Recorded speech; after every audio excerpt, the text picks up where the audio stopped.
even something as simple as me calling the wife of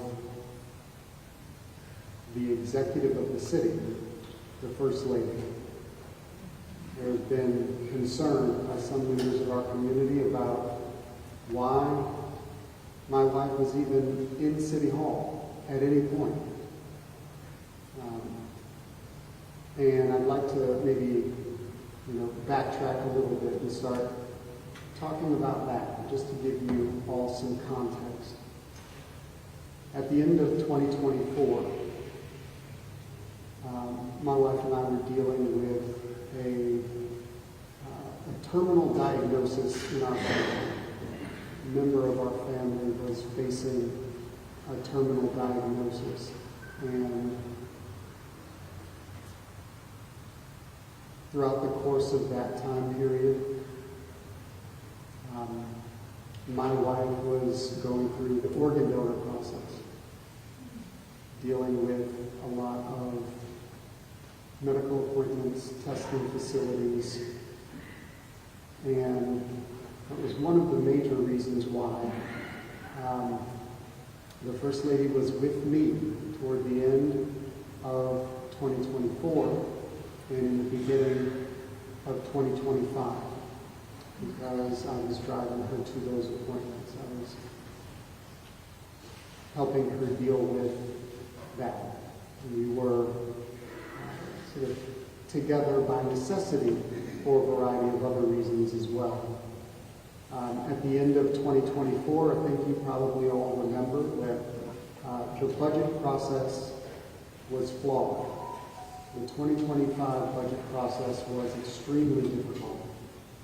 Despite 2022's budget process for 2023 going relatively smoothly, I expanded how we deal with our annual budget, how we provide information to council.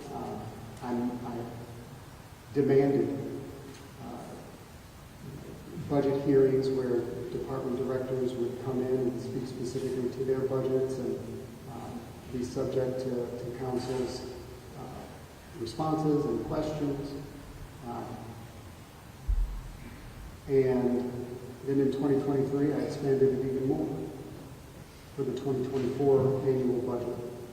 Then in 2024, after our permanent finance director retired, he had been in public service for, 30 or so years, and he retired at the end of 2023, leaving us without a permanent finance director. And I tried throughout 2024 to fill that position with a permanent finance director. Came close a couple times, but unfortunately we were not able to find the right person. And during that period of time, the former finance director's second in command, if you will, took on the role of the interim finance director.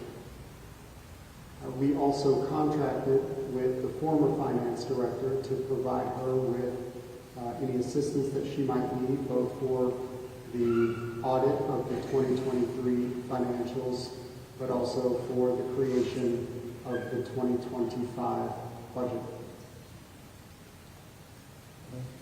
Throughout that process, I took a step back and I allowed the city administrator and the finance director to work through the functional aspects of the budget creation.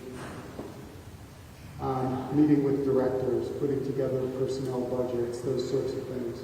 Only checking in, because that is the job of the city administrator and the finance director. But once we got to the budget hearings, once we got to the presentation of the budget to council, the interim finance director resigned during that process, leaving us without a finance director. Her final day was the work day before I was able to bring a temporary finance director on board, a man named Willie Feltz, who, alongside me, was able to salvage to some degree the budget process, but it was already a flawed process, and I can certainly take responsibility for that. But we worked very, very hard, sort of taking on the budget, and even though it's not the mayor's job to do the functional aspects of taking on the budget and producing sort of the technical budget documents, I worked as hard as I could, along with Mr. Feltz and others in the department, to reproduce a budget after the council voted the initial budget down. During that time, I was spending a lot of time at City Hall. I was there overnight sometimes. I was there until 2 in the morning, 3 in the morning, working on spreadsheets, trying to provide council with the information that they were requesting, to the point where it didn't make a great deal of sense for certainly my emotional health, but also for logistical and health reasons related to what I shared with you earlier. For the First Lady to be sitting, at home, waiting for me to get there. And there were things that, while she was there, she did. Things that I think probably anybody would look at and think, yeah, that sounds like something a First Lady might do. Things like putting together a space in the atrium for residents and city employees alike to sit, relax. On court days, the atrium in City Hall gets pretty full. People waiting to go into court. They've got little children with them. And it can be a stressful situation. Usually nobody's going to court because of something good. And it can be a difficult time. It can be a stressful time. And we wanted to create a little living room for people to relax. And that's what the First Lady set about doing. We put some cornhole boards out for the kids and the adults. In fact, our finance team, Willie Feltz and Rodney Harrison, had a standing cornhole game. We played quite often. But we saw people relax. We saw kids having a little bit of fun during the stressful time. We saw people fall asleep on the couch that's in the atrium now. And that wasn't it. Looking around, seeing how this was an extremely stressful time, not just for me, but for employees. Because no matter what people tell you, a budget is not set until the council votes. We can't know for certain what they're going to cut, what they're going to amend. So there's a lot of uncertainty in a process that is usually complete by the end of the year, and last year was not. I did my best. I met with departments to let them know, and I told them specifically, I did not believe that council would let us go past March 31st without having an annual budget in place, as required by state law. I couldn't know, and I told them I couldn't know what that budget would look like at the end, and what council's decision-making would be. But I reassured them that we weren't going to, end March 2025 without a fiscal year budget in place, but it was still a great deal of uncertainty for everybody involved. And so having conversations, putting up art in the atrium, working to build a bridge between the municipal court staff and the administration to ensure that we are fulfilling our responsibilities for maintaining their space. Those sorts of things were things that the First Lady assisted me with while she was spending time at City Hall. other little things like noticing that there was a mom and a kid at City Hall, both on skateboards in the atrium.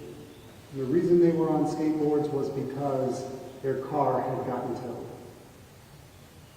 But their attitudes, their joy in just being together, even though they had to get to City Hall on skateboards, was so poignant. This was an example where the First Lady ran and told the communications director, hey, there's this thing going on in the atrium, you got to take a look. Some of you might remember that Facebook post.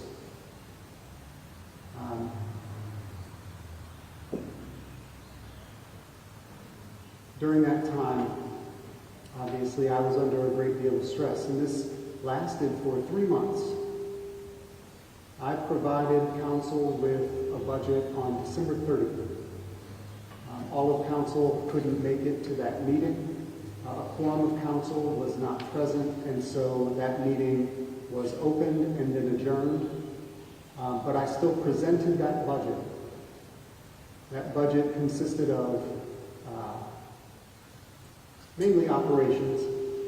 My initial goal with the 2025 budget was to work with council together, collaboratively, to determine what our priorities for capital projects would be. And during that process, council informed me that that was not how they wanted to do it.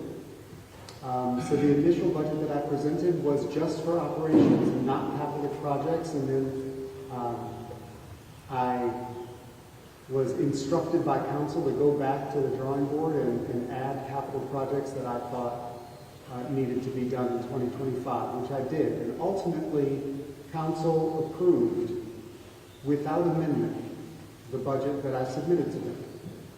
But it took some doing. And that didn't take place until March 17th. So during that time, everybody was pretty stressed out. And the First Lady was frequenting City Hall more than ever throughout my term. She hadn't really spent very much time at City Hall before, say, December of last year. And there are still employees now that ask when she's coming back. However, in March 13th, 2025, an employee named Andrea Heim made an HR complaint about my wife. And that complaint accused my wife of presenting a physical threat to this employee's safety and characterized her behavior in very specific ways. The accusation included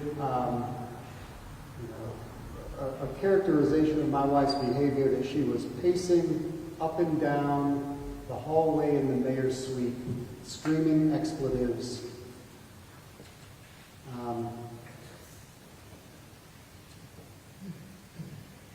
She said that this was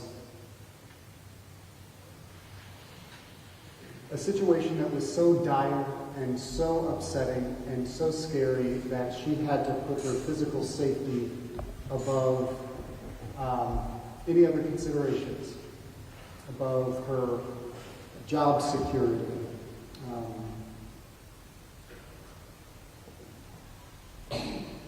So, this complaint was sent to Human Resources on March 13th. That was a Thursday. Incidentally, my wife has not been back to City Hall since that day. On that day, I was not told about this complaint. I was not informed about its existence or the nature of this complaint. The city administrator at the time came into my office later that afternoon and said something vague about the First Lady coming into the offices and she was loud, and so this employee went to work at a different location. That was the extent of what was told to me on March 13th. The next I heard about it was on March 16th, when the city administrator, Horrigan, sent me an email indicating that my wife was creating a hostile work environment for multiple employees at City Hall and had made one employee physically unsafe, and that he was going to resign if she ever returned to City Hall. I called Mr. Horrigan immediately and asked if we could sit down. I know he didn't love making a trek to Cleveland Heights from Akron, so I offered to go down and meet with him, sit with him, sort it out, try to figure out, how he's feeling, what his thoughts were. He refused to meet with me. And so I asked him, okay, can we speak on the phone? Can we talk now? And he said basically that everything that he had to say was in the email that he sent me. We shortly got off the phone after that. And then a little bit later that afternoon, he sent me an email saying that because of my lack of clarity, he was going to be working from home the next day, Monday, the 17th.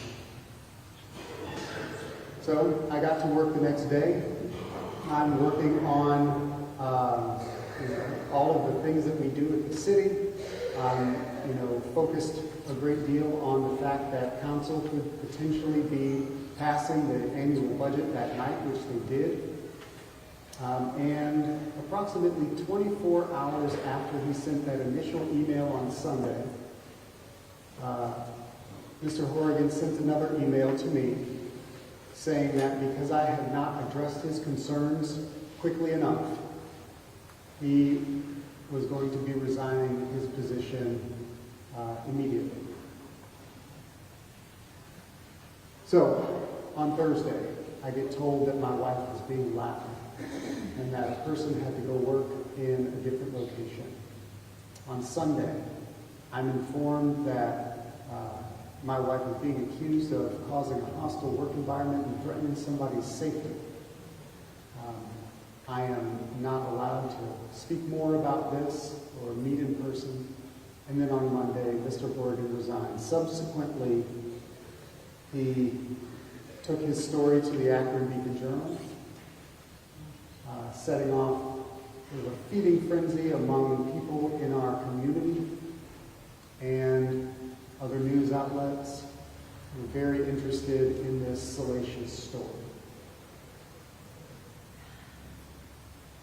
So, at that point, I need to find out what's going on. And I haven't been told that there is an HR complaint yet. So I start doing some research. I find out that there's an HR complaint. And I recognize that every HR complaint, per our employee handbook, every HR complaint needs to be investigated. And that is generally, whether it would be in the HR handbook or not, that would be my dedication, is that every HR complaint gets investigated, we receive the findings, and we proceed accordingly. In this case, because this involved a member of my family and me, because it is only through me that someone who is not an employee would be accused of creating a hostile work environment, it was my expectation that this investigation would be done by an outside firm who would not be beholden to me, would not be someone subject to my employment decisions, somebody who would be getting paid whether or not the results were in accordance with what I would prefer.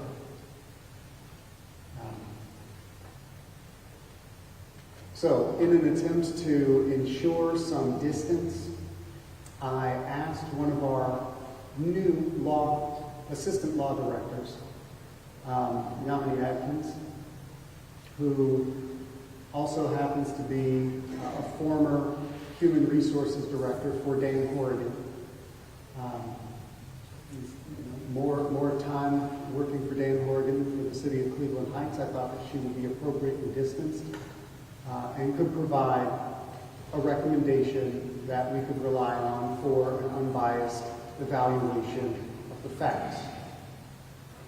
She pointed me toward Monser Gavin, which is a firm, and a specific employment attorney, James Budzig, as her recommendation. He was not the only person I looked at. I looked at a couple others, but ultimately I went with her recommendation. And we went through the process of investigating this particular claim. And that investigative report is here. I have been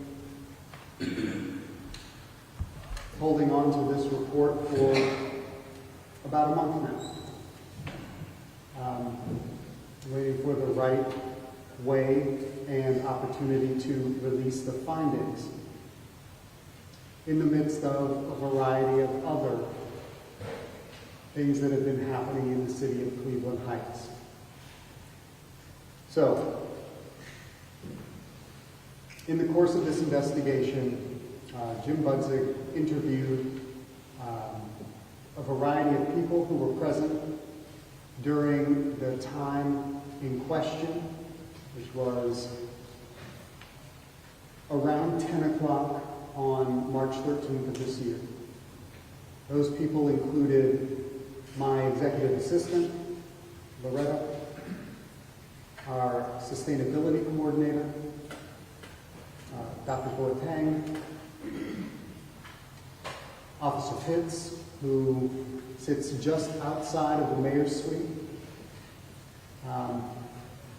Obviously the complainant, Andrea Hine, and another employee that you may know well, Todd Walburn, who is our mayor's Action Center coordinator, to get a sense of what other people's experience of this particular complaint was, of this particular time frame. Mr. Budzig also reviewed the video footage from the mayor's suite, the mayor's office suite, because there is a surveillance camera in the mayor's suite that would capture what actually took place so that it could be compared to the characterization that was provided in the complaint. And apparently, the complaint was, as I described earlier, that the First Lady was pacing back and forth, screaming expletives. In the investigative report, there is some more detail provided by the complainant that the First Lady was pacing back and forth, specifically past the complainant's office, for approximately 2 minutes, more aggressive and louder than she had ever heard.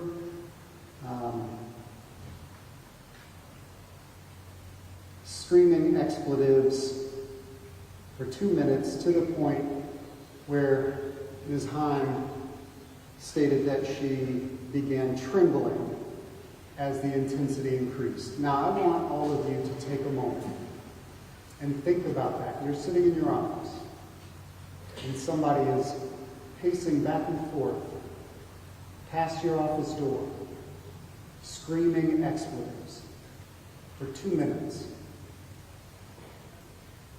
I want you to think about that. Maybe you can close your eyes and imagine what that might be like. You're sitting at your desk, and for 2 minutes, someone is screaming outside your door pacing back and forth past your office. That characterization would make someone quite uncomfortable.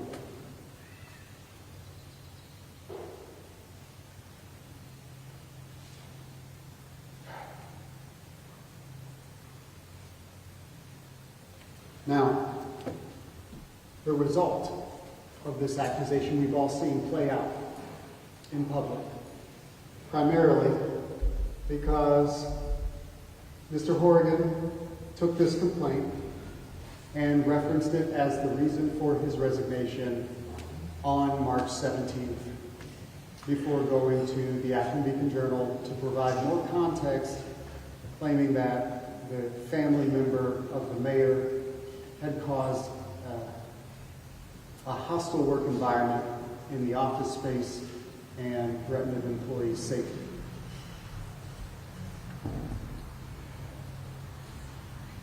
So, media and social media jumped on, often treating this as though it wasn't an accusation, treating it as though it was proven fact. That of course there are all of these anonymous employee complaints about a hostile work environment, and this is just somebody bringing it into the light. People have referred to Mr. Horrigan as a hero in Cleveland Heights for finally bringing this to light. This horrible situation.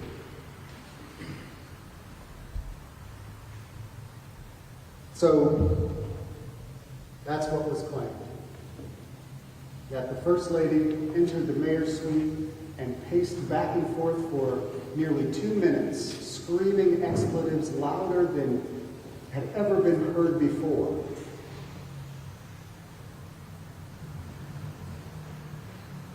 But I want to think about what actually happened.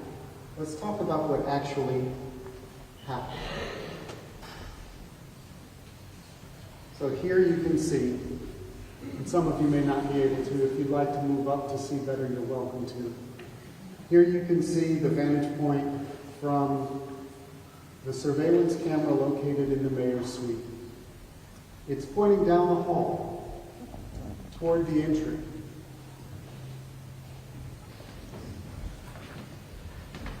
You may not be able to see this well, but this is the entryway door to get into the mayor's suite from the entry. Directly in front of that is a little rug. You can't see the entry to the office in question, but that rug is where the office door is, directly adjacent to that entryway door. Now this video shows what happened.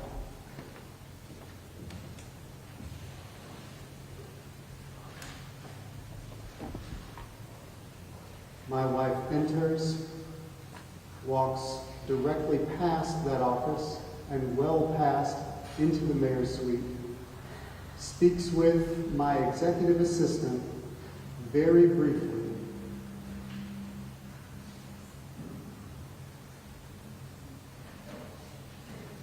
And then walks to my office, where my executive assistant goes and talks with her for about 45 minutes.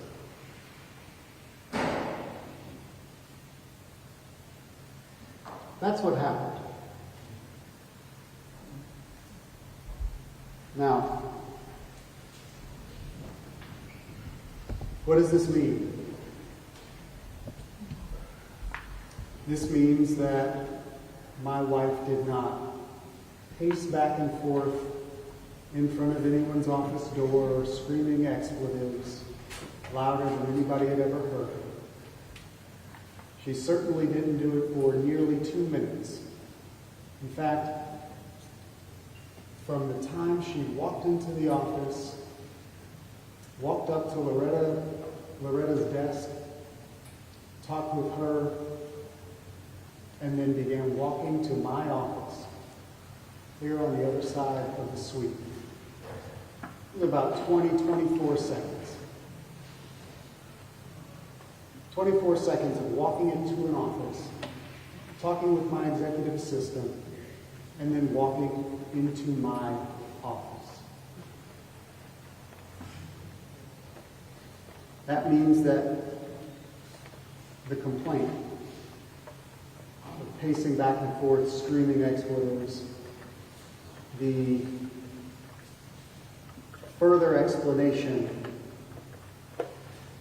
that this was 2 minutes to the point where Ms. Hahn was trembling by the end of it.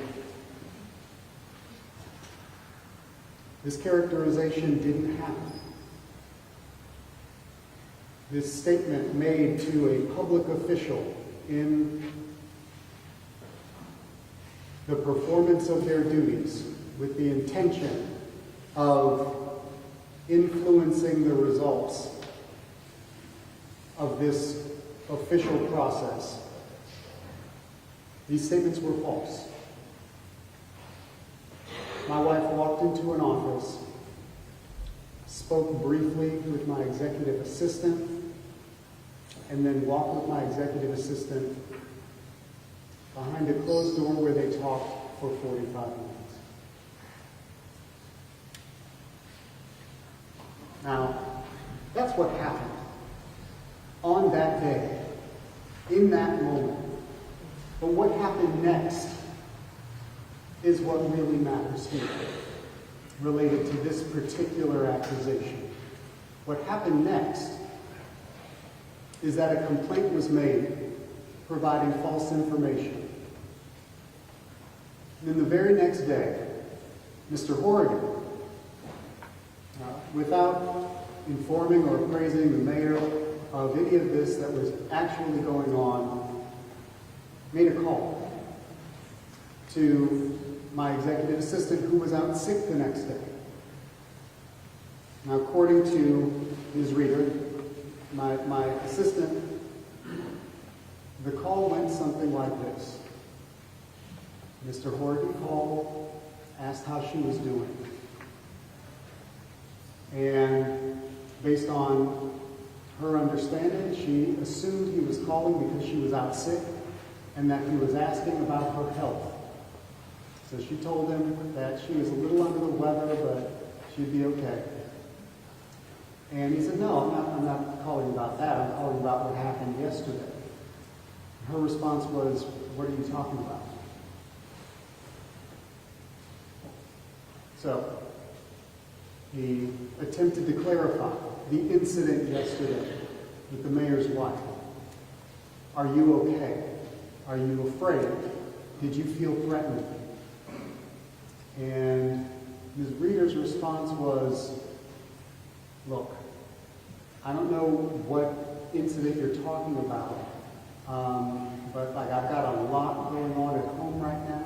I've got a very stressful situation at home right now. I don't need more stress at work, so whatever it is, you can just leave me out of it. That was Ms. Reeder's response to Mr. Horrigan. However, in response to having that call, Mr. Horrigan sent an email to our law department and to our HR assistant director, characterizing that call in this way. I called Ms. Reeder. She confirmed Andrea Himes' complaint, said that the office situation was extremely stressful and that this isn't the first time.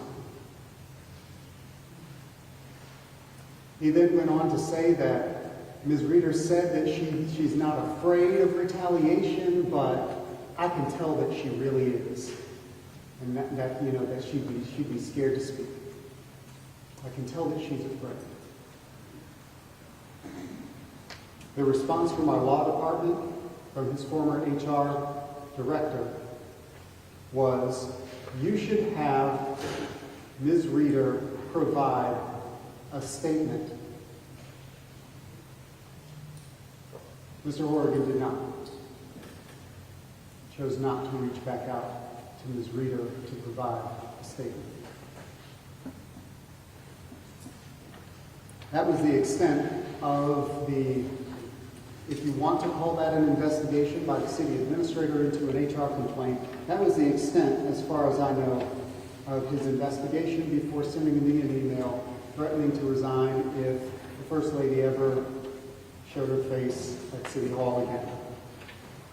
And then resigned the Monday after.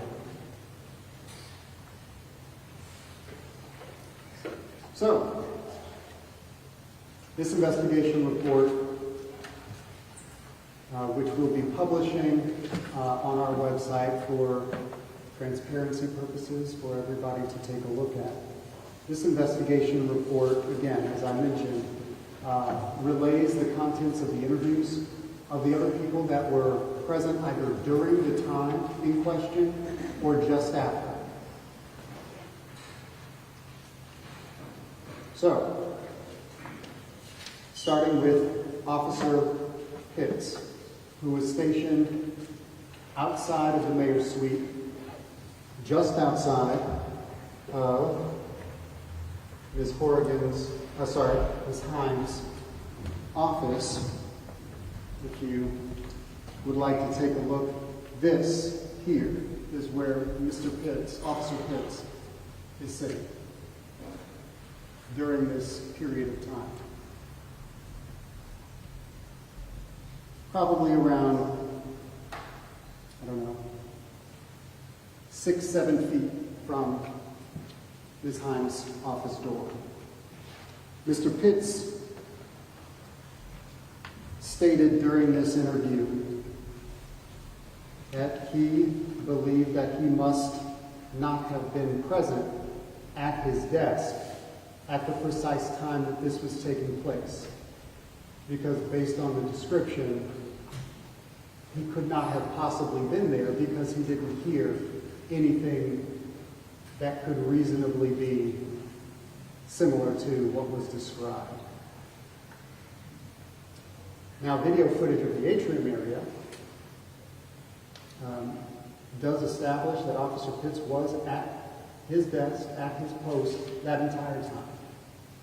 And he heard nothing.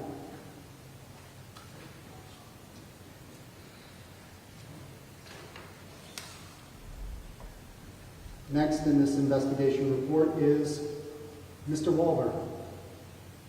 Mr. Walburn is our Mayor's Action Center coordinator, and his office space is directly adjacent to Ms. Hines. His office door is 6 inches away from Ms. Hines. So probably around where that rug ends here in this video. Mr. Walburn was not present when the First Lady walked in. Mr. Walburn came in about 5 minutes after she walked in, spoke briefly with Ms. Reeder, and then walked into my office. Now,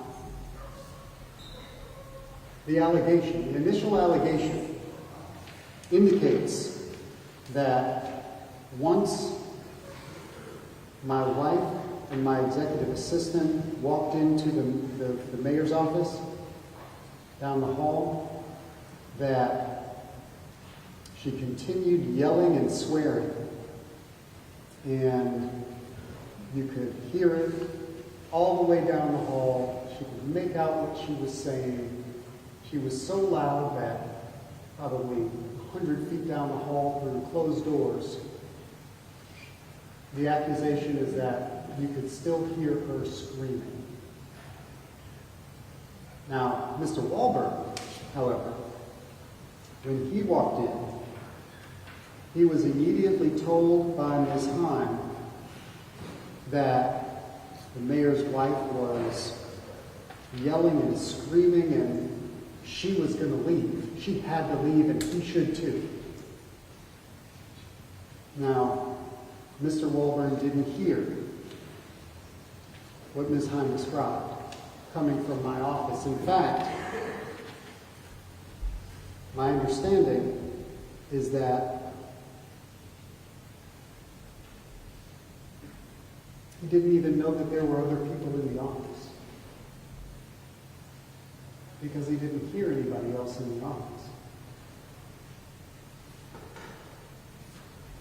Now, somebody who was there the entire time, in the office suite, in his office, is Dr. Andy Boateng. Dr. Boateng is located in this office right here, the office directly adjacent to mine. Mr. Boateng was there in his office the entire time when my wife walked in, spoke with Ms. Reeder, and then walked back behind closed doors into my office.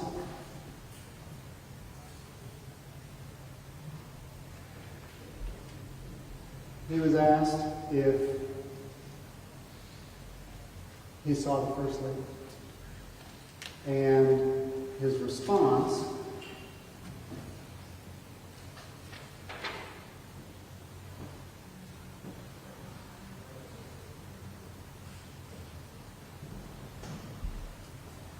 was that he observed her and she appeared upset. However, he did not hear any loud or threatening noises from her. Okay. Now, Ms. Reeder, the person that my wife walked in and spoke with,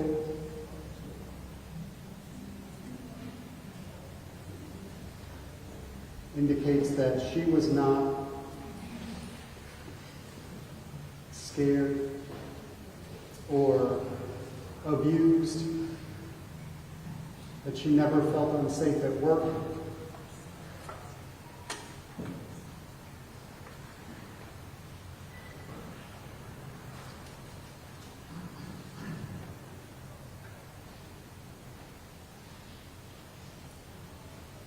Okay.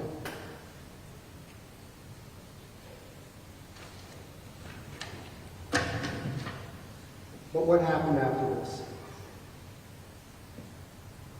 After this took place, the people of Cleveland Heights decided that my wife and I had created a hostile work environment for employees in City Hall, that my wife routinely told people what to do and instructed their work, that we had scared people in City Hall so much that nobody was willing to say anything, that everybody was abused and frightened. And this was all based in a falsehood.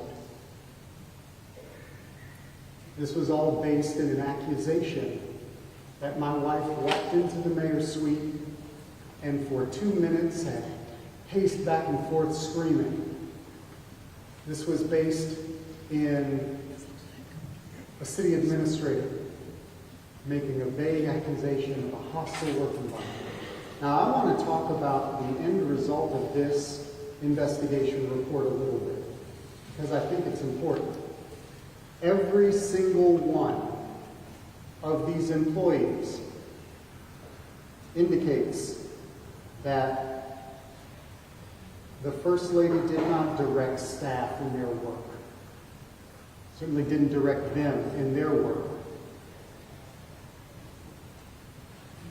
With the exception of one of these employees.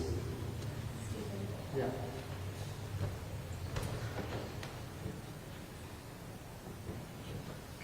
Thanks. With the exception of the complainant, no employee indicated that there was fear in the office, that there was a hostile work environment in the office, that there was any type of threatening behavior by the First Lady in the office.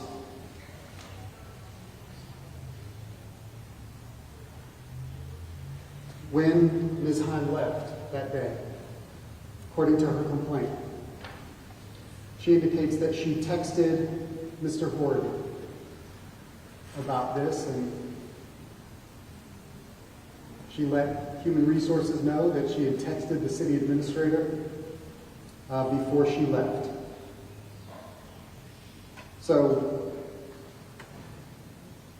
Although the city administrator was not present, the city administrator apparently was informed of something before Ms. Hine left City Hall that day. Over the course of the investigation, which took much longer than I had hoped for, but over the course of the investigation, Mr. Bugsy requested those texts, or text. That request was made, I believe, on April 13th. A request to Ms. Hine from the outside counsel was made for the text from her to Mr. Horrigan on April 13th. On April 14th, instead of providing that, Ms. Hine resigned her position. I know that correlation is not causation, and it may have nothing to do with her resignation, but I do find the timing interesting. Cleveland Heights, I've made some claims about Cleveland Heights recently, about how we've taken our intentional, proactive integration, our legacy from the 60s and 70s, and we placed it on a shelf, and we sit and look at it. And one of the examples that has made that very clear to me is our community's response to this situation. Now, I can't know what is in people's hearts. I can't know when you make an accusation that a black woman is being threatening to a white woman. I can't know if race plays any role whatsoever in that accusation.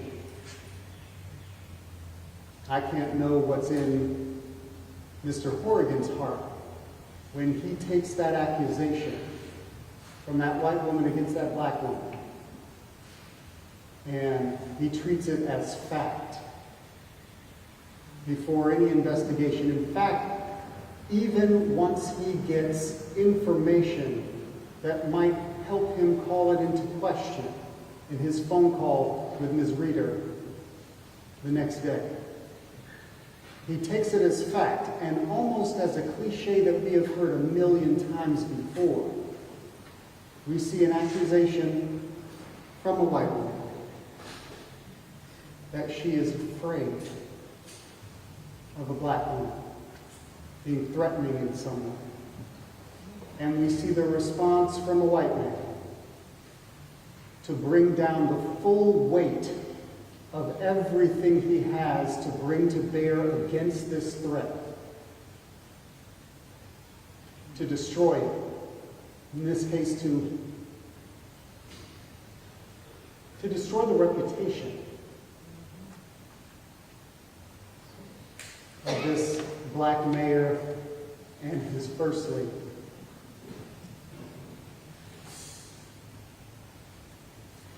Again, I can't read people's minds, and I don't know what's in people's hearts. I can only look at their actions.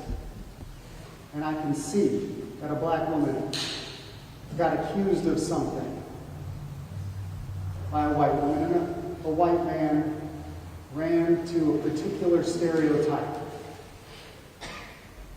and he achieved his goal. And our community heard that accusation.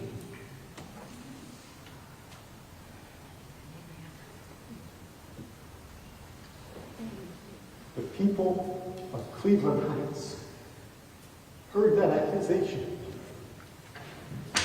and decided it must be true. When I begged people to wait, I begged people to hold out until an investigation could be performed. I told people that it was my responsibility that when we get a complaint, that we follow the process, that we investigate the process. And when a person is accused, of screaming for 2 minutes, pacing back and forth in front of someone's office door. That we should hold out and wait to see what the investigation provides. And what the investigation provides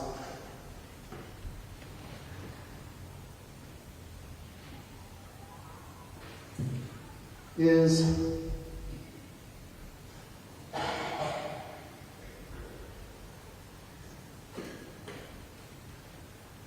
a 25-second conversation that then proceeds to a closed office. No interaction, no threats, no screaming, no pacing. The investigative report provides that not only was there no physical threat, but that there was no hostile work environment that could reasonably be inferred from this set of circumstances. Even based on the additional interviews that they did with the people asking about their experience of the First Lady in the office. This indicates that the First Lady did not direct people in their work.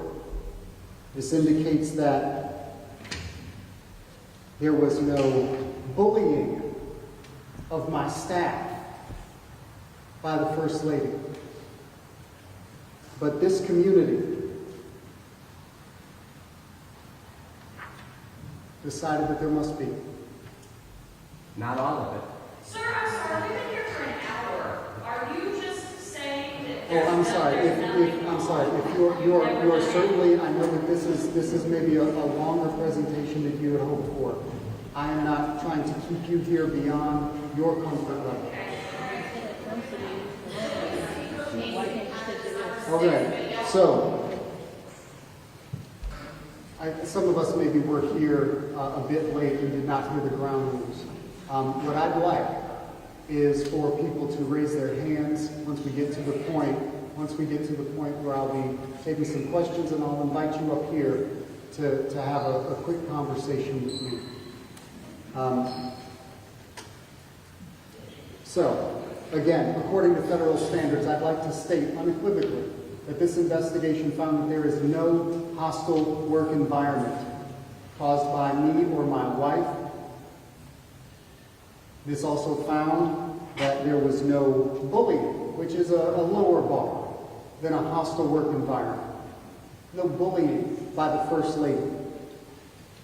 And that certainly there was no safety threat to any employee by the First Lady. Now, I did say some other things, and I'm going to have to own this. One of the things that this said is that the presence of the First Lady at City Hall was confusing for people. It was not well explained to people, created a lot of uncertainty and discomfort. They didn't know why she was there. And that's my fault. I did not tell people why she was there. I did not explain to people why she was there. Some of it was because it was personal, medical. Some of it was because it was an extremely stressful time and I needed the help. Our city administrator had retired. Our finance director, interim finance director, had resigned. I was going through producing a budget in a system that I was not familiar with because I do not micromanage the finance department, with a temporary finance director, and I wanted my wife with me. So I asked her to come to City Hall and sit with me, be with me, allow me to bounce things off of her and get feedback. I asked her to sit in on a few meetings and listen in so that we could talk about it later without me having to try to repeat everything so that we could talk about it later. My wife didn't commandeer those meetings. Mostly sat and listened until I asked her if she had a question. And this wasn't an ongoing thing. It was never intended to be. My hope is that once we got through budget things would calm down a little bit, get back to normal. Actually, on the day in question, we were recently celebrating some good news. The news that, despite all of our efforts, she wouldn't have to be the organ donor to save somebody that we love's life. They had gotten a transplant. We were ready to get back to normal until this false accusation arose. Okay. I'm going to move on to a question and answer period. I know that there are some people in the back who are very interested in what I presume to be a bit of a combative question. But I'm going to start with some of the news media reporters that are here to see if you all have any questions that you might want to ask. Yeah, If you could come up. Have a seat.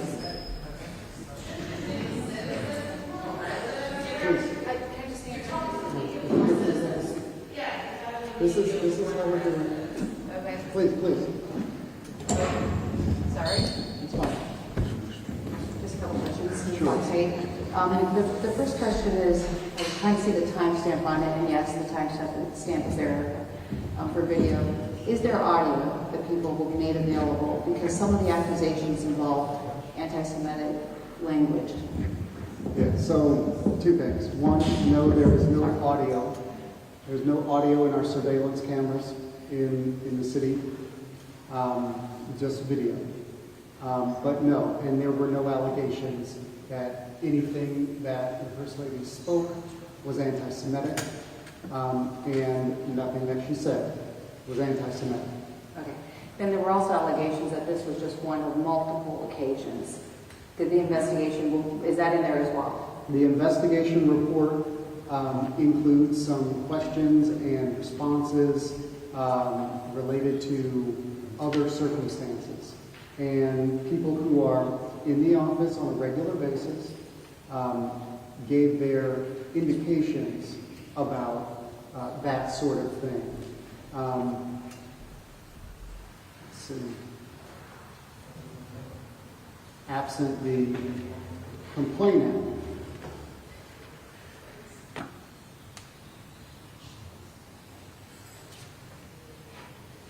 I don't believe that there was any indication that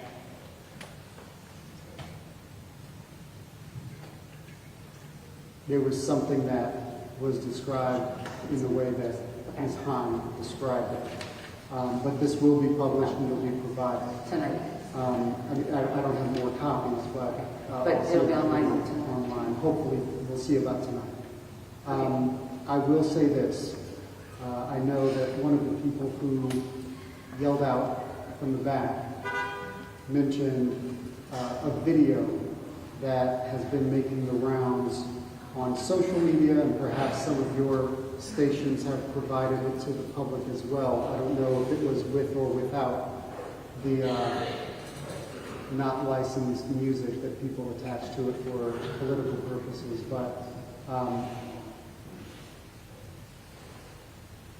think one of the things that I'd like to say, and maybe this is something that I can express delicately, on December 6th, my wife came to City Hall.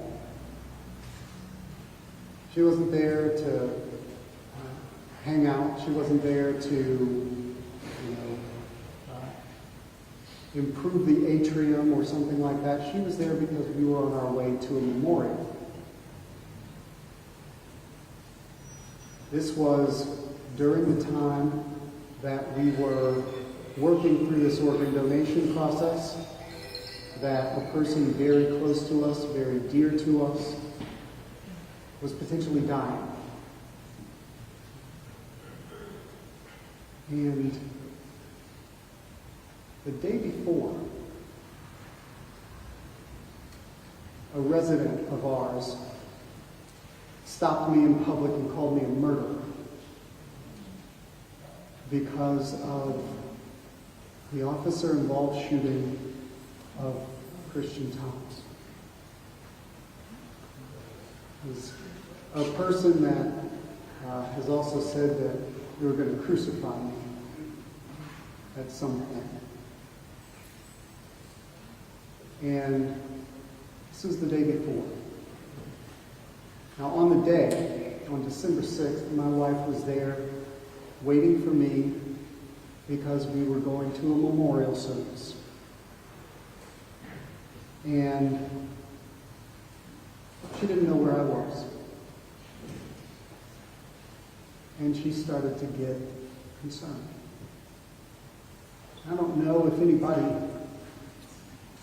is aware of this. I think we've gotten some really salient examples very recently of lawmakers getting killed. We can't always know when a person is a target, when a person is a target for animosity and political violence. I apologize, Mayor, but I feel like the residents want to. I'm sure they do. So on December 6th, my wife attempted to receive some assistance from a peace officer who was temporarily stationed outside of my office. And she asked him if he knew where I was.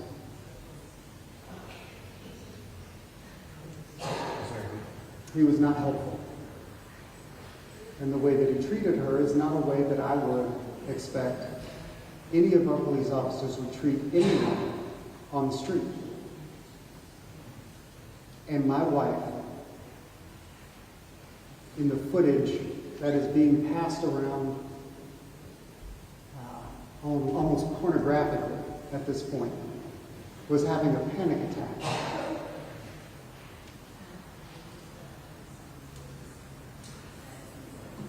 And no, this isn't something that happens frequently or repeatedly at City Hall.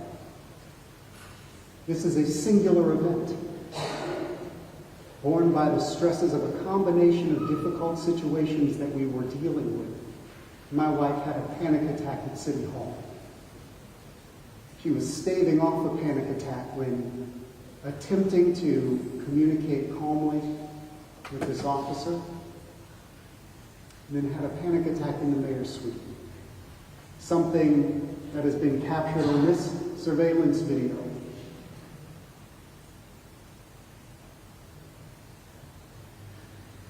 And shared as though there was no human in the video. So, if you're talking about a claim of repeated instances, I'll tell you, my wife in certain respects is shrinking violent. She is somebody who is direct with people. She is somebody who is capable of speaking her mind, is not interested generally in lying to people for politeness sake. And she's not a politician. Never claimed to be. There's a reason why she came to the first swearing in and then never came to another one. A relatively private person.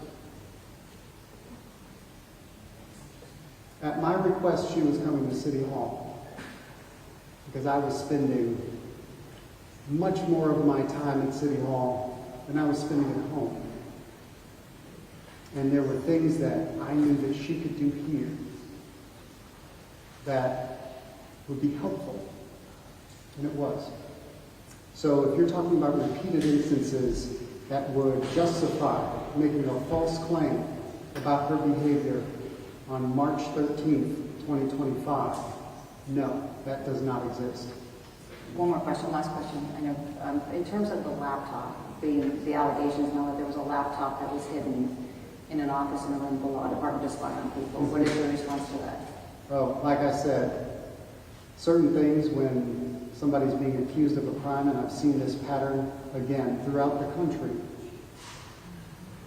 there are certain things that I'm going to take the advice of attorneys and not comment on. One thing that I will say is that I recorded no employees, I recorded no conversations, I did not hide a laptop, I did not do anything illegal. That's my response to that. And I really promise the last one. Some people might say, why not? Why couldn't this be released sooner? It might have stopped all the conversation much sooner. Is it the way the investigation had to play out? Or some might say, people, I know our station, all the stations were requesting video, but did it have to go through this process, or why wasn't it released sooner? So, in the course of an investigation into an HR complaint, and we have those, just like any organization does, a complaint is made, it's investigated, findings are produced, and then decisions are made as a result. This is not unique to Cleveland Heights. This is standard, public and private entities.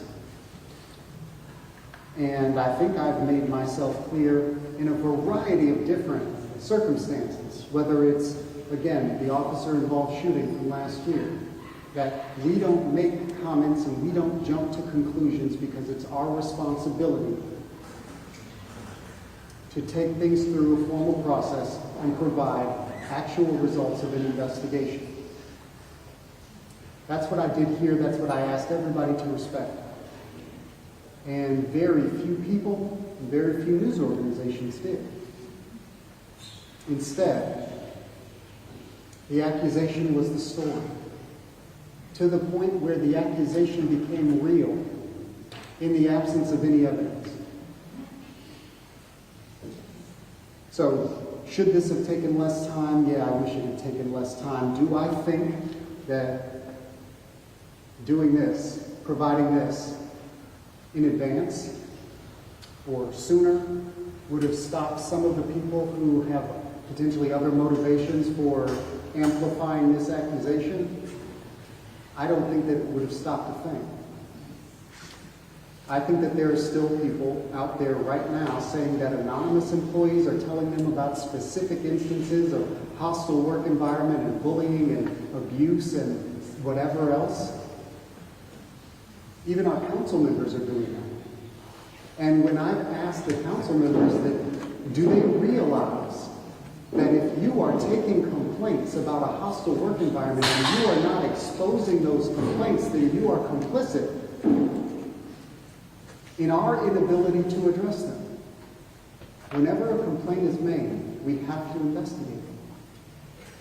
And every single instance of the, at this point, mythical anonymous employee claiming a hostile work environment that is parroted either by people on social media or our traditional media, every single time that's parroted, it contributes to this narrative that is not borne out by the number of complaints, and certainly not borne out by the actual investigated and vetted complaints.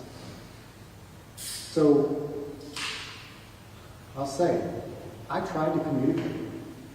The thing that I was trying to communicate was, we need to take this deliberately. We need to hold our judgment until we have something to judge. That was what I attempted to communicate. The reason why people didn't hear that, maybe that's a comms issue. Maybe that's something that I need to reevaluate. But providing this information and potentially tainting an investigation would have just been viewed as some way that I'd be putting my thumb on the scale and attempting to influence the results of an investigation. So no, I don't believe that jumping out in front of the investigative report would have done anything but inflame the people who are already intent on villainizing. Thank you. You're welcome. Thank you.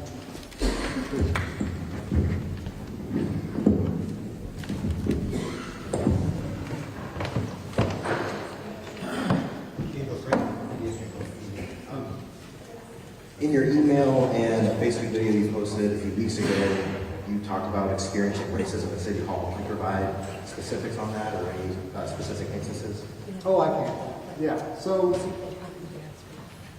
the first thing that I'll need to say is going to be in sort of proactive or preemptive response to the allegations or the implication that unless somebody out here says, I don't think that guy should be mayor because he's tan. The color of his skin, tell me he shouldn't be the mayor. I don't respect him because of the color of his skin.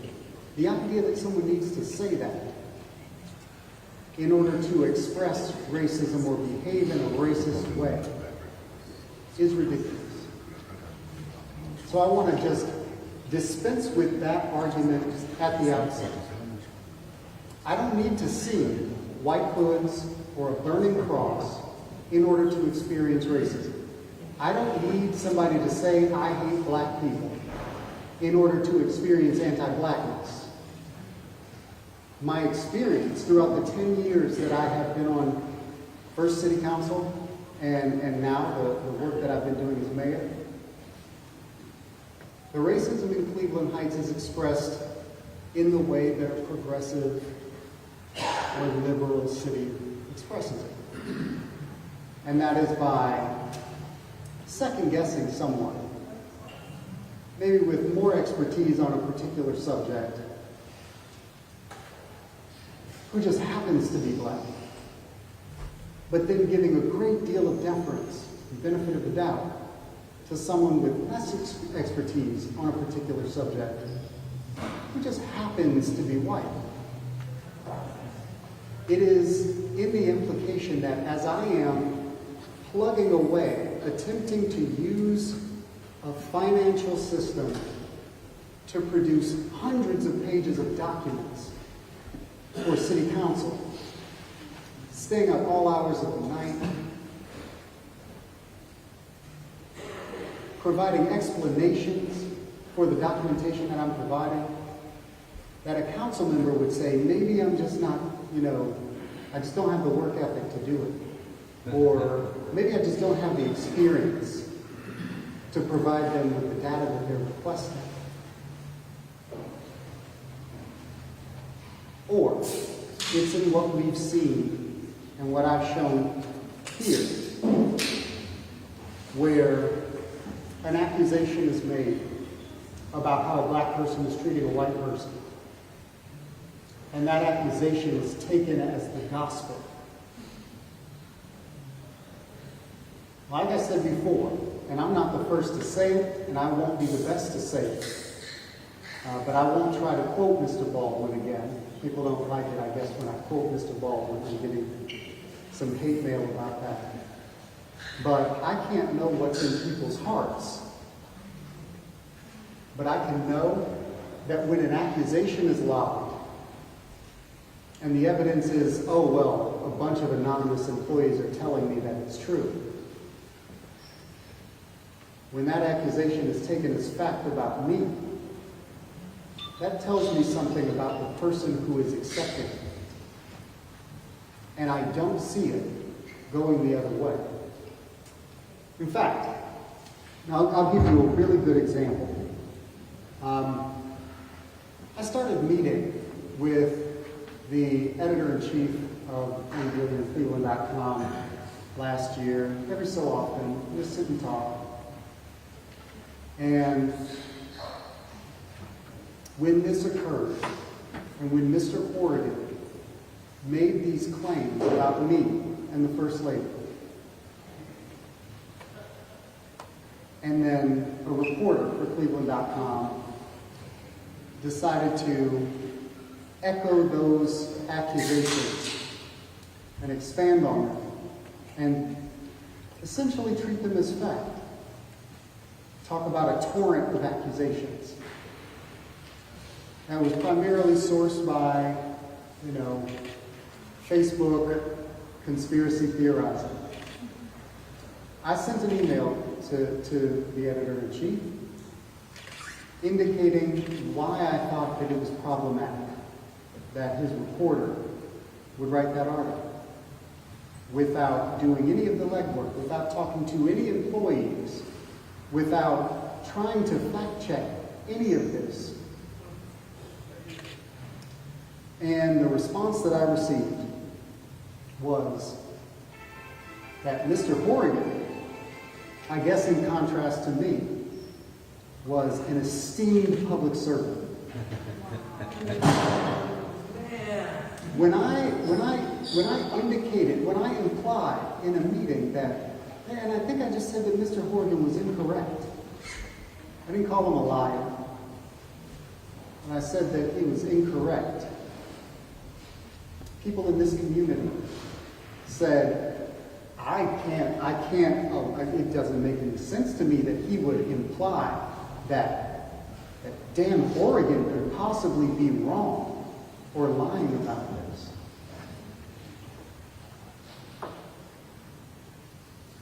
So, it is in those moments when I realize that my standing as the mayor of this city, as somebody who has put in a great deal of service to the city and attempting to improve it, that I can't hold a candle to a Mr. Horgan whose word is accepted as truth, and mine is not.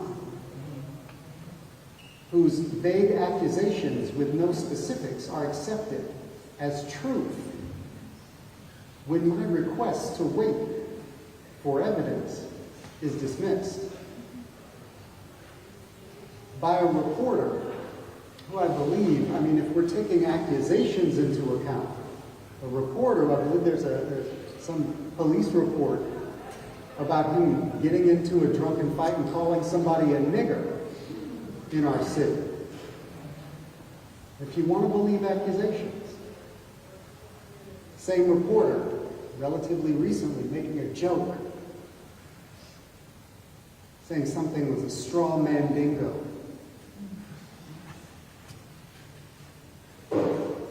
This is the type of racism you see in a city like Cleveland Heights. And then it's compounded by the fact that we view ourselves in a particular way. I live in Cleveland Heights. I can't possibly have any racial biases. I live in Cleveland Heights. I can't possibly have any racist tendencies. I'm not calling the people of Cleveland Heights Klan members here. But I'm asking us to take a more careful look at ourselves. It's a look I'm willing to take at myself. I admit that I am subject to the same enculturation, that I am subject to, again, being fooled by stereotypes, having unconscious biases that I need to unpack. This is an ongoing process. If I view somebody as a particular way because of the particular group that they belong to, I need to look at that. And maybe I need to pause and think about how I'm characterizing them, both to myself and to others. That's the racism that I see predominantly in Cleveland Heights. And it's happened since I became a councilman. You have people calling for your resignation. Are you going to do that? I don't have any intention of resigning.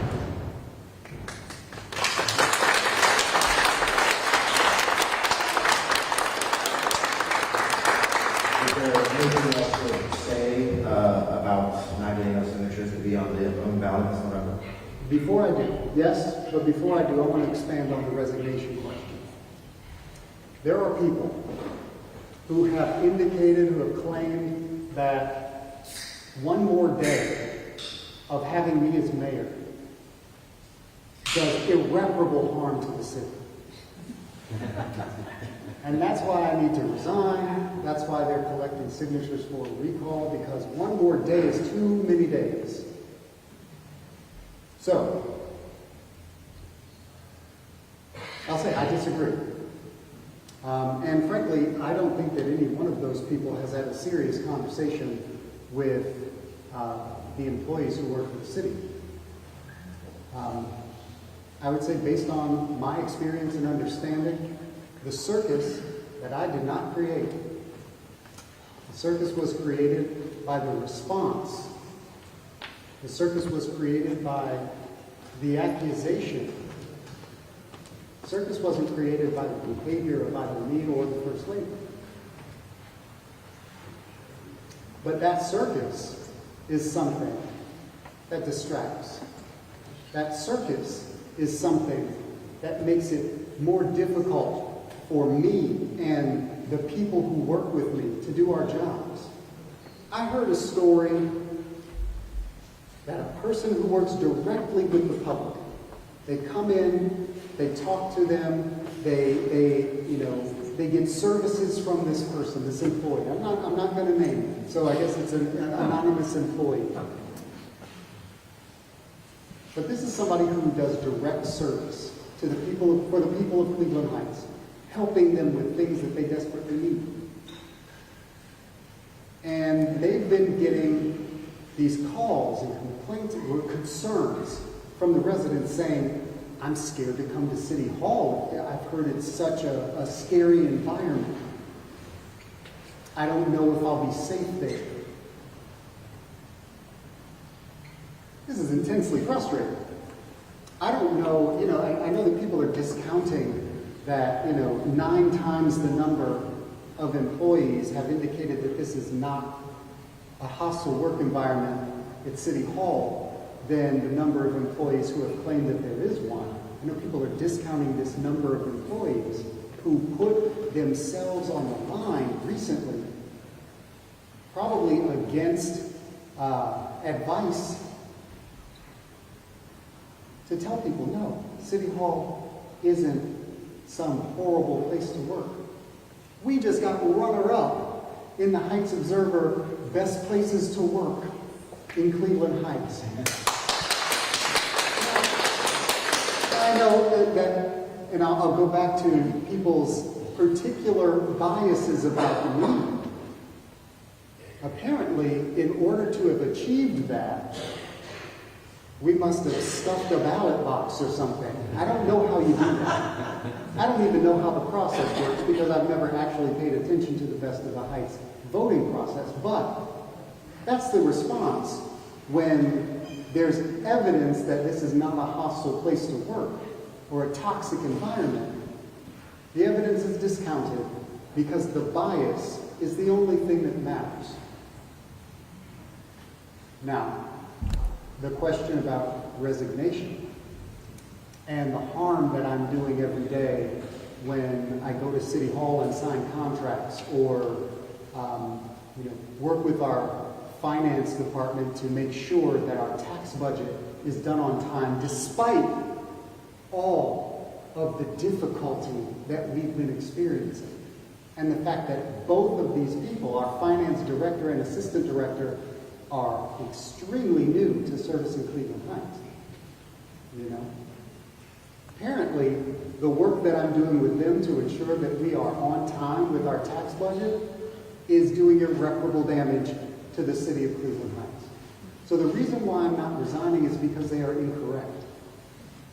If I were doing damage to the work that we do together, then I might consider it.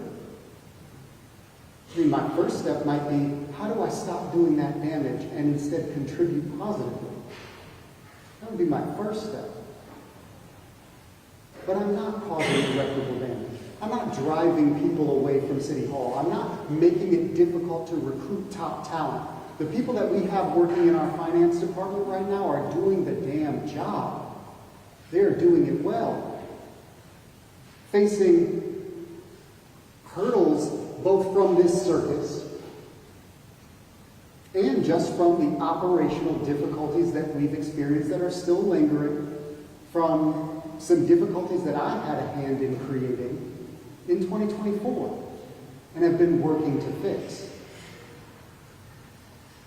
I've said this over and over and over again.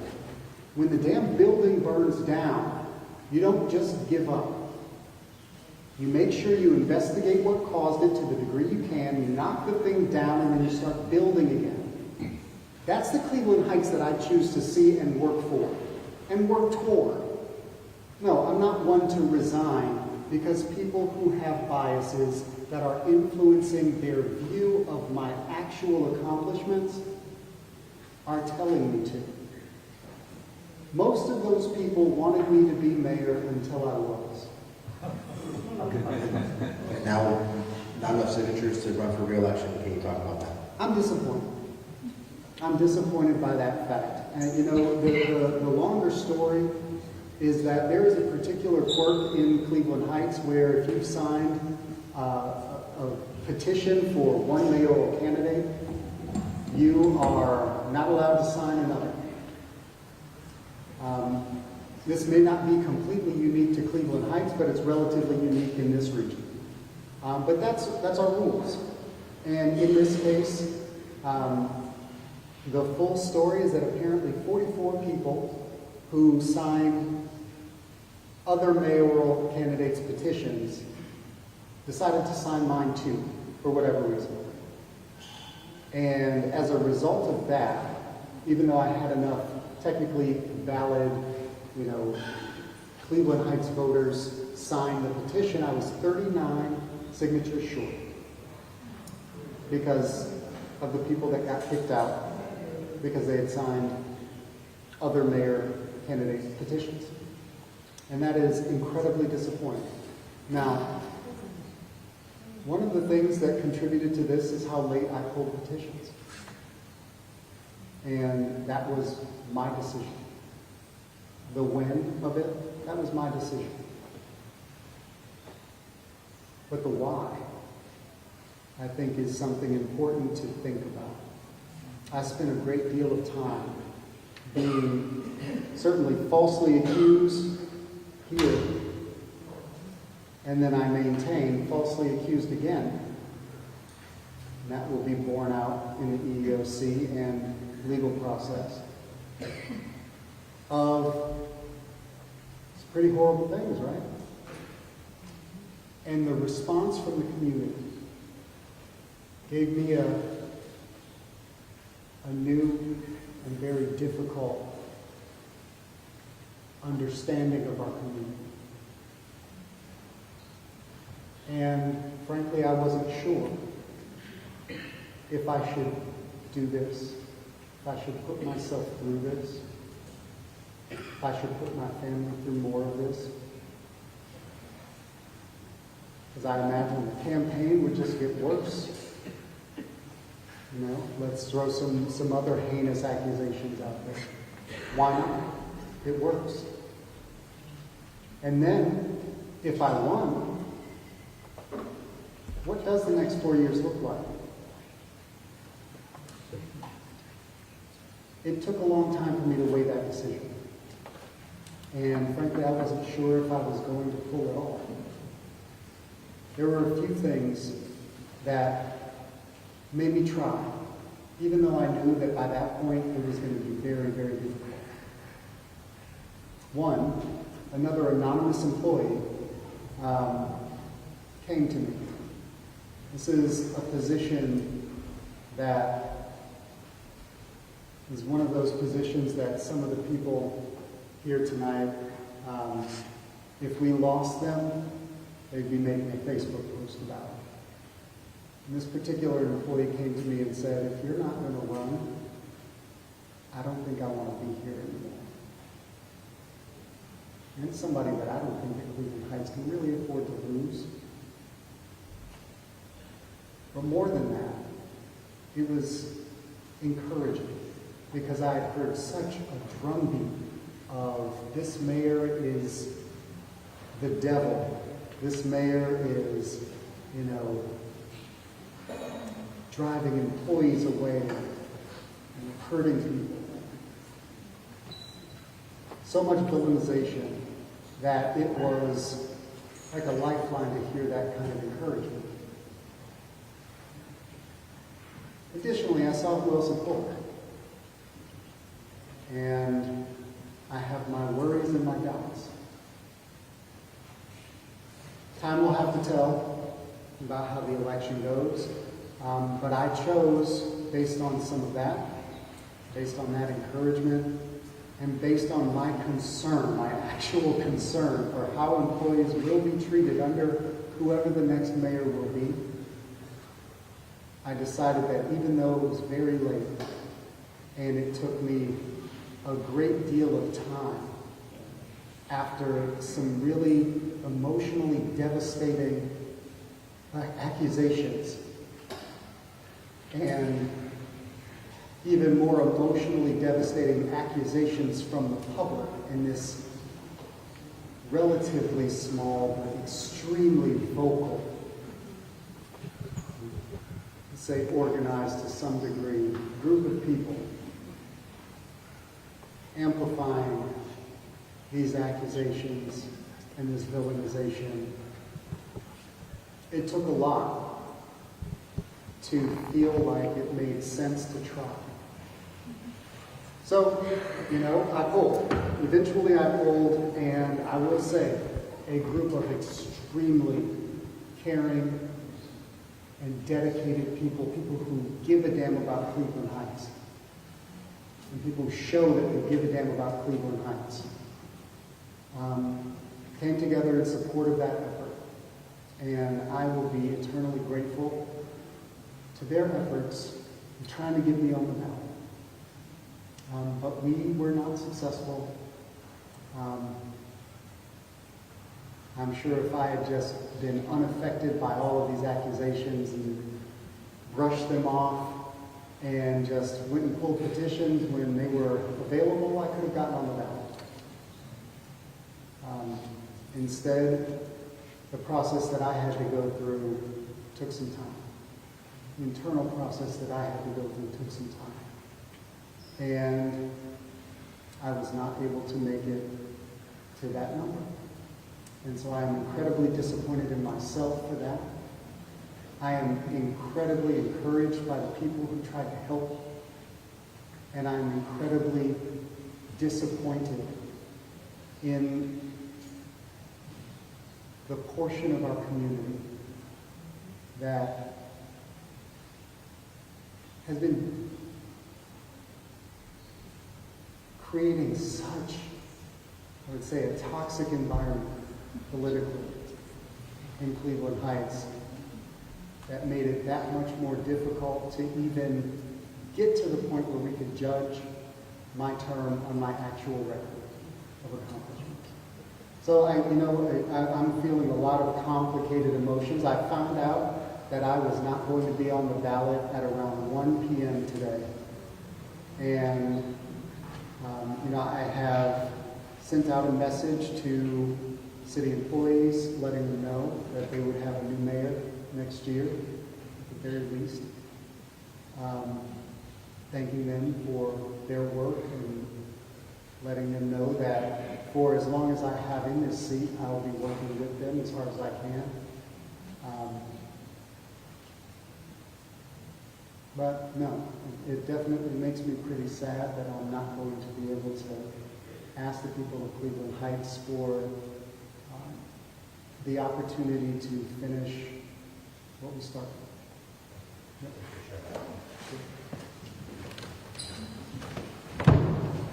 Ms. Gordon, come on up. All right, then we're going to have to do it later. Do we have anybody else that is willing to come up and sit down? I have a Please come on. Have a seat. I just want to know the date of The date is May 13th. May 13th, 2025. And you, my talking about May 13th, 2025. Why today and why over a month? Waiting. That's probably a complicated answer. Or maybe it's not. Maybe not why today, but why did you wait? Why not May 14th? Why not May 14th? So I'll tell you, I received this, and I don't know the exact timeline. I believe it was shortly before the next false accusation was leaked to the press. And I'll tell you, that one in particular was extremely difficult emotionally to deal with. I don't know that anybody cares at this point. You're referring to the anti-Semitic accusations? I'm referring to the EEOC complaint that was, provided to whatever news organizations it was provided to, the accusations by my former special assistant, Patrick Costello. That's what I'm referring to. And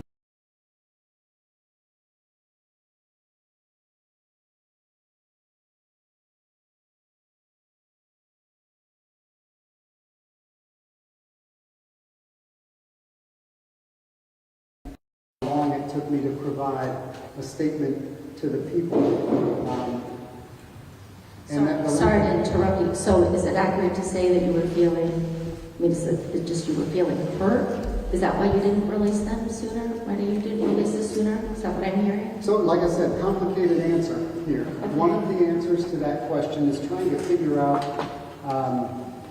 how exactly to do this in a way that would make any kind of sense to anyone.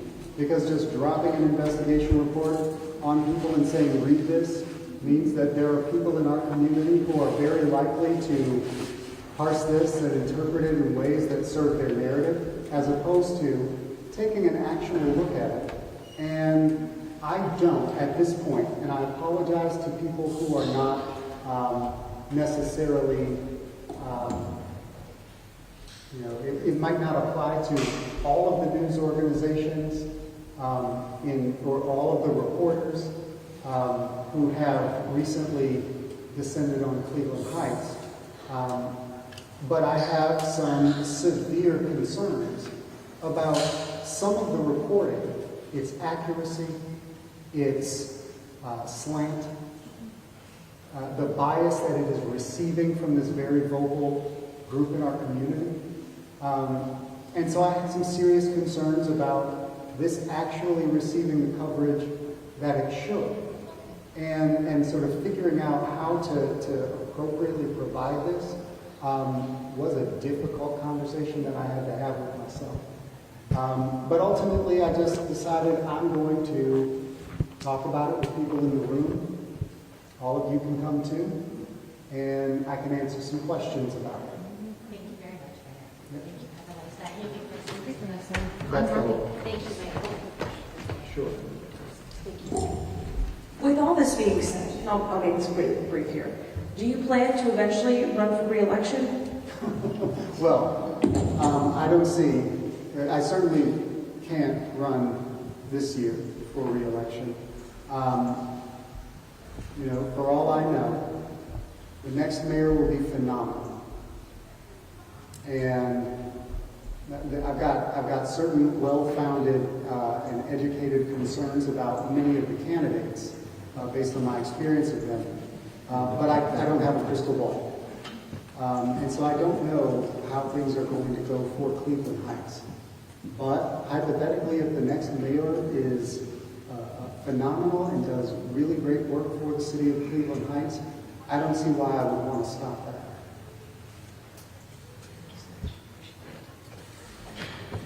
Welcome.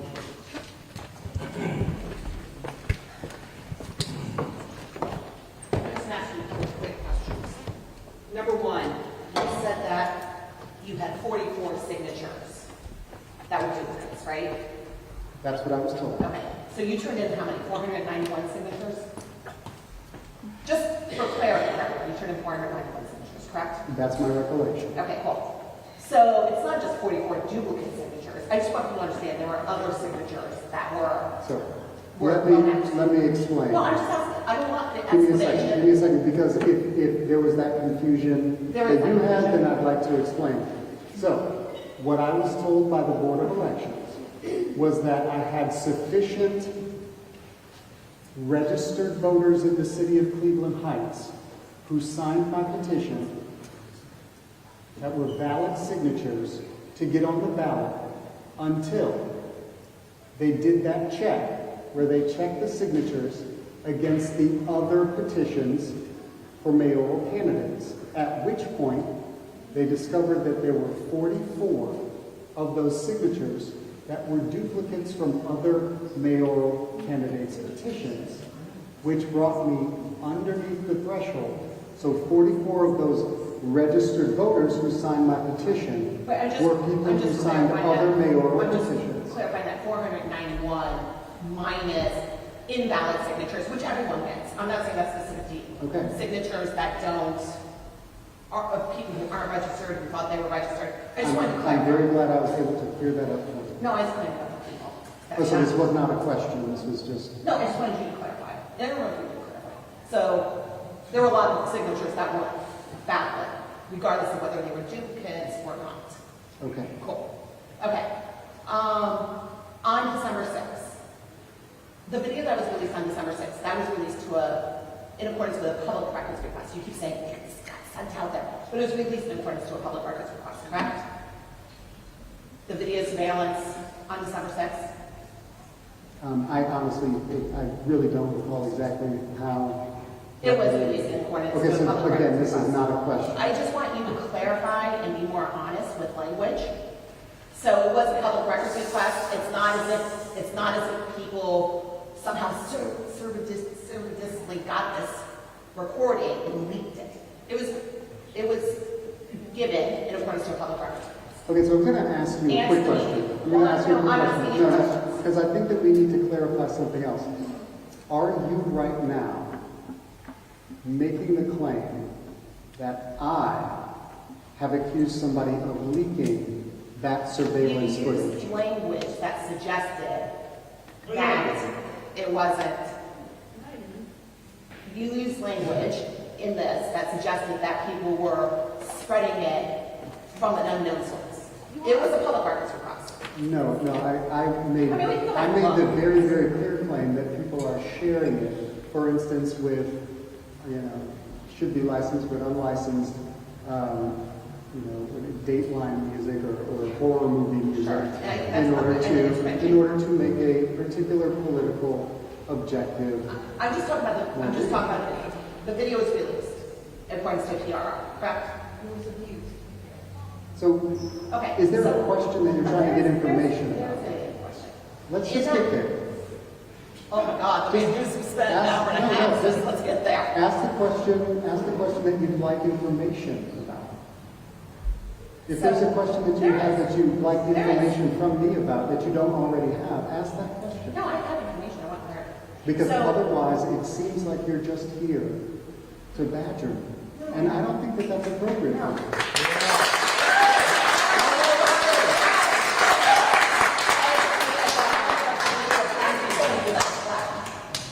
So, Is there any information that you actually want?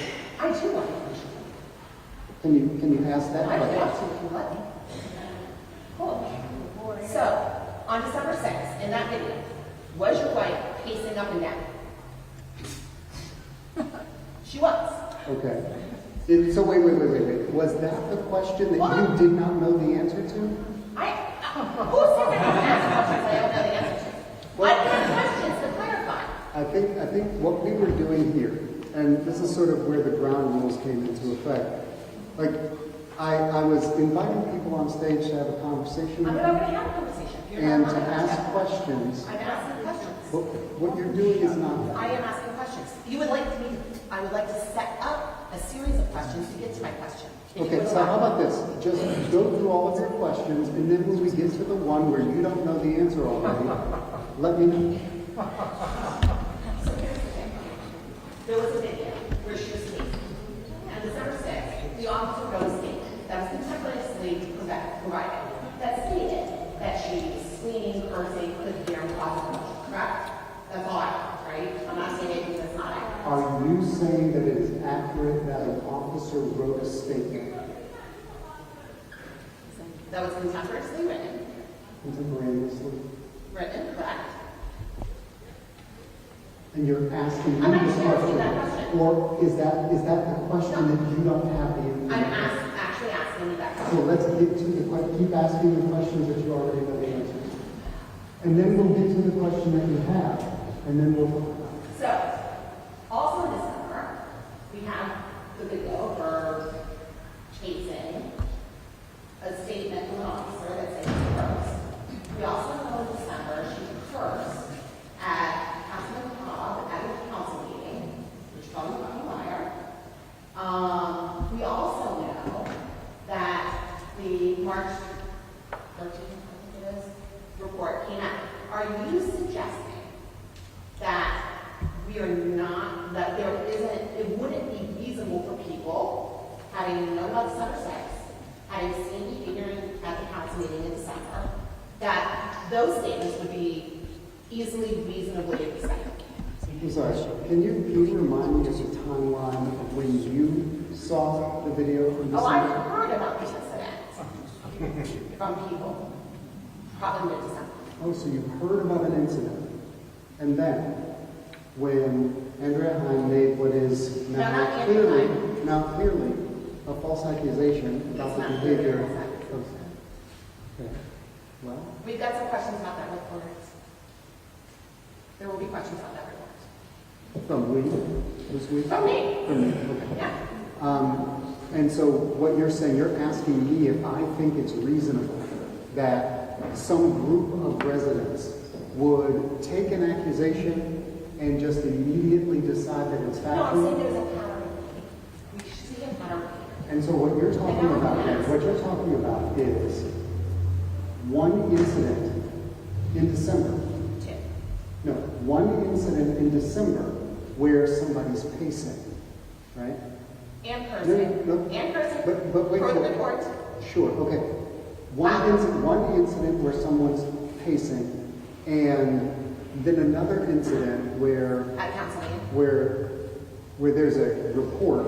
I don't know if you can check the audio of the council meeting to see if that was something that was audible or not. Where there is Multiple people. where there is multiple people, sure. So where somebody said a curse word. Those people. So wait, were not to be discounted. because you're talking about a pattern of behavior, right? You're saying that it's a pattern where in December, something happened, and then there was a council meeting where somebody said a swear word, and then that means that this is reasonably understood as a pattern of behavior. I would say that it is reasonably understood to be pattern behavior. All right, we do. Yes, I would say. We disagree. I also want to ask, just so you know, both my husband and I have been diagnosed with panic disorders. I will tell you, I have never, ever behaved in public the way she did in December. Is this a I'm just saying. I think that's You did that back there. I'm about to say a swear word. You want to hear me say a swear word? Oh my God. I didn't say so. You did that back there. I didn't say it. Behaved in public. What? Yeah, behaved in public. Yes. Let's police behavior. Yeah. How about getting the F off the stage? That's right. Absolute. Nobody wants to hear it. So I feel like you're very interested in making a particular point and what some of the people have come to receive information. And that's fine, that's your right as an American and as a person. You can make your point. I actually have questions for you. Okay. And those questions are, don't you think it is not unreasonable for people to see? Wait, let's parse this. Don't you think that it's not unreasonable for Don't you think people it's to reasonable? see? No. But it's a different way. I don't think it's reasonable. I think that the more reasonable thing to do would be, I think that the more reasonable thing to do, and I'm going to get to that question in a second, I think the more reasonable thing to do is to do what I asked people in Cleveland Heights to do, which is wait. Which is not to lead to conclusions and reactionary, actions and demonization. Before we get to your other question, I'm going to answer the question you asked next. Do I think it's reasonable to have my life at City Hall? No, it's the question that you just asked. And so I'm going to answer that. So, from my perspective, and this is a value judgment that is subjective, from my perspective, I think that the First Lady did more good than harm at City Hall. I think that the connection that she was able to make and the gap that she was able to bridge between me and our judicial branch was remarkable. I think that the work that she did, even just in the sense of ensuring that, some people who might have felt uncomfortable coming to City Hall or to the courts were a little bit more comfortable, both on the one-to-one personal aspect, engaging with people, helping people find the thing they're looking for in City Hall. Even little things like the hours she spent mopping the atrium because it was the day before court day and there were issues there, and she decided that she was going to help out like a volunteer. the relationships and the interaction that she built with members of the staff, where you can see her out hugging people, crying with people, connecting, because she cared about them and made them feel it. Yeah, I think that those things are eminently reasonable, and frankly, I know that in this region, you've made the point that in this region, it is maybe less known that First Lady is generally the term of art for the wife of the executive. Now, at the municipal level, we see it nationwide. There are places where it's called that. Obviously, Actual offices give me a second, established by give me a second. legislation. No, that's incorrect. So, for instance, at the federal level, the First Lady is not powerful. The First Lady is traditional.